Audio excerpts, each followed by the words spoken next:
Photo వేసుకోవడం కానీ లేదంటే అప్పుడు సర్టిఫికెట్ల మీద వేసుకోవడం కానీ ఇది ఒక అస్త్రంలా మారిపోయిందా? అంటే ఈ 2 ఏళ్ల నుంచి ఇంకొక 3 ఏళ్ళు కూడా అదే అస్త్రాన్ని వాడి ముందుకెళ్లాలనుకుంటుందా? నిన్న బాబు గారి మాటలు చూస్తే అదే అర్థమైందా? బేసిక్గా ఆయన వ్యూహాల పరంగా దాన్ని ఏమంటారంటే ఎమర్జెన్సీ వ్యూహాలలో సక్సెస్ అయ్యారు, లాంగ్ స్టాండింగ్ వ్యూహాల్లో ఫెయిల్ అయ్యారు ఆయన ఇప్పుడు కూడా.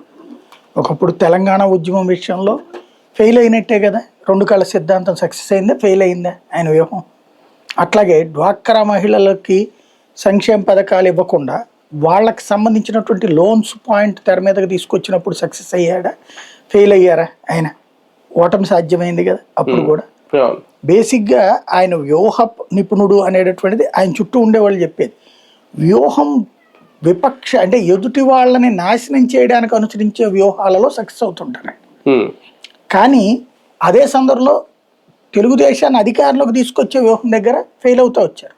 ఇప్పుడు ఆయన అధికారంలోకి వచ్చిన ప్రతిసారి ఎవరో ఒకళ్ళు అండలేకుండా రాలేకపోయారు.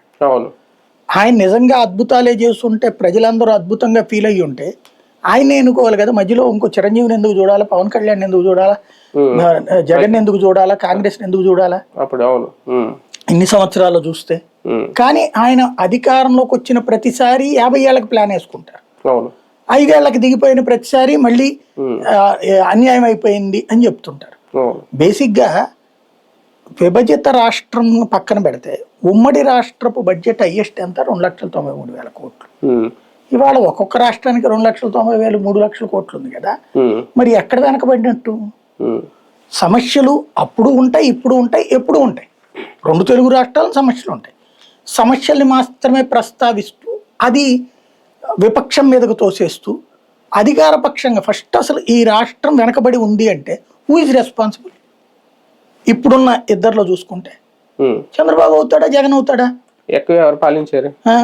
ఈవెన్ పోనీ జగన్ వాళ్ళ నాన్న పరిపాలించిన 6 సంవత్సరాలే కదా ఆయన, ఇతను ఒక 5 ఏళ్లే కదా, ఈయన 20 ఏళ్ళు కదా లెక్క.